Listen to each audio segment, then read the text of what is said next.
Rye Whiskey. Okay, how do we play it? So right now I'm tuned a full step lower than standard pitch. So normally this would be gCGCD, but I'm actually in F, A sharp, F, A sharp, C. And I have to do that, especially on this song, because a lot of this song is sung up on this the first and second strings here, and it's just a little too high for me to comfortably sing. So anyhow, I do basically, go on Pippi, you want to go? Go on. I do basically 3 parts to this song. I start out high, and then I come back up here, and then the basic part of the song where I sing the main verses is all on the 2nd fret.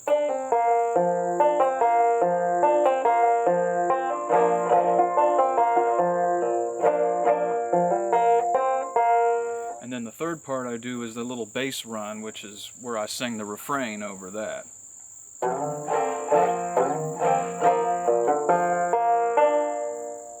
Basically that little part, and then it goes back into the same thing. So most of this song is played off of the 2nd fret, okay? And the little high part is totally optional. You don't have to do this at all up here. You can just do everything off the 2nd fret and then the little bass run, and then that's basically the whole tune. I just added in the high part because I learned this song originally from the recording of Lee Sexton doing it, and that's on his album that's called Whoa Mule, and that was put out by Apple Shop Records back in the 90s, I think it was. And I don't believe that Lee sang with this, so I originally learned it from him. Anyhow, let's jump in how to do this, and I'll give you guys a little bit of background at the end. So you come off on the 1st string at the 5th fret. Sometimes I'll start at the 5th fret here and start picking. A lot of times I'll slide, and I'll slide all the way from the 1st fret all the way down to the 5th fret. Then drop down to the 7th fret. Then you're picking the 5th again.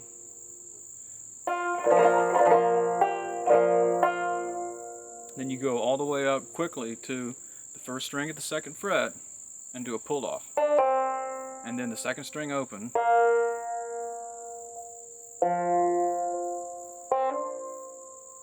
And you can walk it down. A lot of this song is you're walking down the strings and then back up.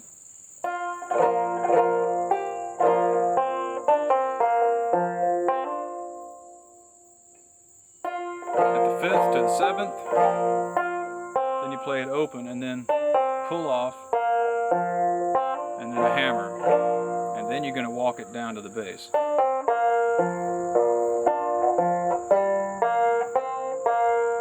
And then it's just a matter of going back, getting yourself back and forth across these strings. That should be pretty simple.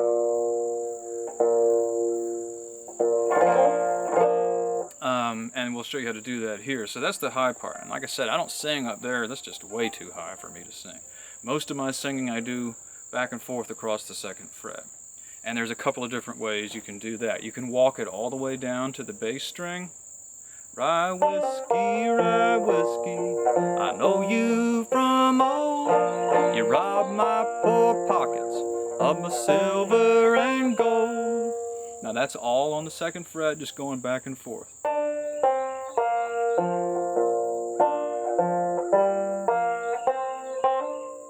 Or you can do the more repetitive one, and this is the sound that I think I heard on the recording of Tommy Jarrell when he's playing on the violin. He does the actual hiccup sound, and he gets this harsh sound on his fiddle by plucking the fiddle with his left hand. So I like to sort of try to emulate that sound by doing a pinch. I take my index finger and my thumb, and I'm pinching the 1st and 5th string. And while I do that, I have my ring finger on the 1st string of the 2nd fret, and when I pinch down here, I pluck off there.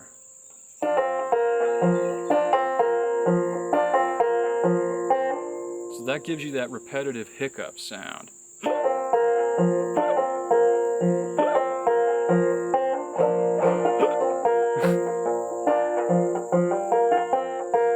So that's another way you can come at it.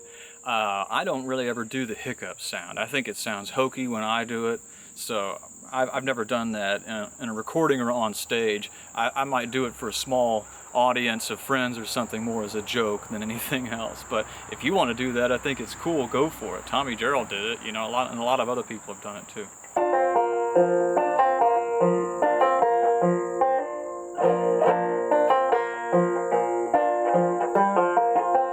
But the way I more often than not do it is walk it all the way down to the bass.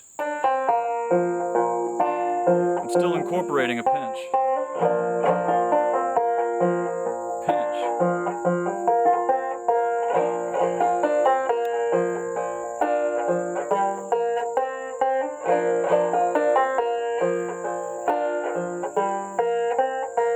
So that's the second part, and then the third part is this little bass run where you sing I sing the repeating refrain over and over again.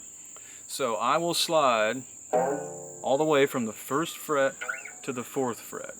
Rye whiskey, and you start off on the bass string open. Rye whiskey, rye, and then I go all the way up, back up to the 1st fret, and then I slide all the way from the 1st fret to the 5th. I passed where I went before. So the first slide, you hit the note open, and then you're going to slide from the 1st to the 4th, do your little brushes, and then you slide from the 1st to the 5th.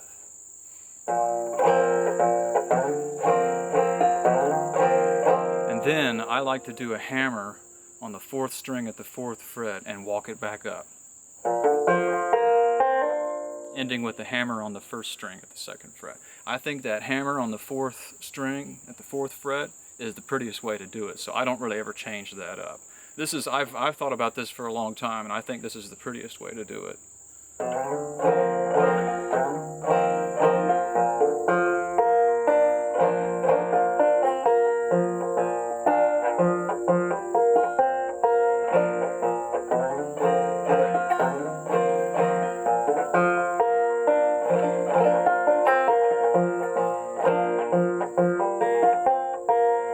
Give a correction. I actually don't like starting at the 1st fret. I slide from the 2nd fret to the 4th, then the 2nd to the 5th.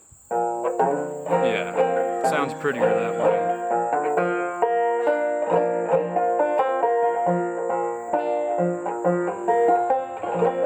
So that basically runs it through, guys, and you can find me doing I already uploaded the close-up of this. And just to talk briefly about how I learned the song, I mentioned that the first time I ever heard it was the recording of Lee Sexton. He's an East Kentucky banjo master, two-finger master. And I learned it when I was a kid, and Lee plays a sort of complicated, more crooked version, I think, than what I do. And I don't believe on that recording that he sang with it. So I played it for a little while when I was a kid, and back in those days especially, if I didn't hear the words when somebody played the song, I wouldn't really remember it for long. I just kind of noodled around on it, and I kind of forgot it. And I didn't hear it again until I moved up to North Carolina, and I first heard fiddle players playing it up there, playing and singing. It's one of the few songs, most fiddle players, even up there, they don't sing when they fiddle, but some of them do, like Matt Kinman and Steve Kruger and Dave Wood. I heard those guys, first Matt Kinman, play and sing the song, and that's when I learned the words to it.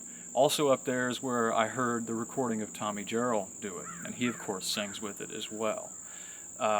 So that was the first time when I learned the song again as a proper fiddle piece, which is I think probably how it originated. And the first time I ever played it with a fiddler was actually in Kentucky at George Gibson's house. Matt Kinman and I were visiting George, and we sat there and played Rye Whiskey together for a long time, late into the night. I think all three of us were pretty drunk. So anyhow, I also want to mention too, just this year, or maybe late last year, I discovered all these native fiddle players up in Canada, the Métis and the Cree mostly, and up there I was listening to some fiddle recordings from up there, and one of the tunes was called Devil's Waltz. So I played Devil's Waltz, and I listened to that, and it's the exact same song as Rye Whiskey. So that's pretty cool. So now I like to call this tune Rye Whiskey / Devil's Waltz. There's other titles that it goes by, mostly in the Southern Appalachians. I've heard people call it Drunken Hiccups, of course, and I've also heard people call it Jack of Diamonds.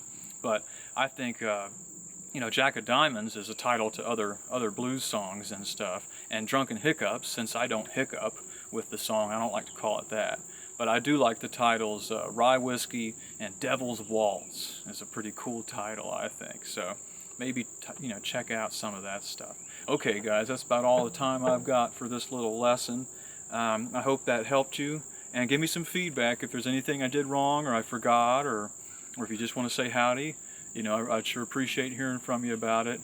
And yeah, thanks for looking, and you'll see me again real soon.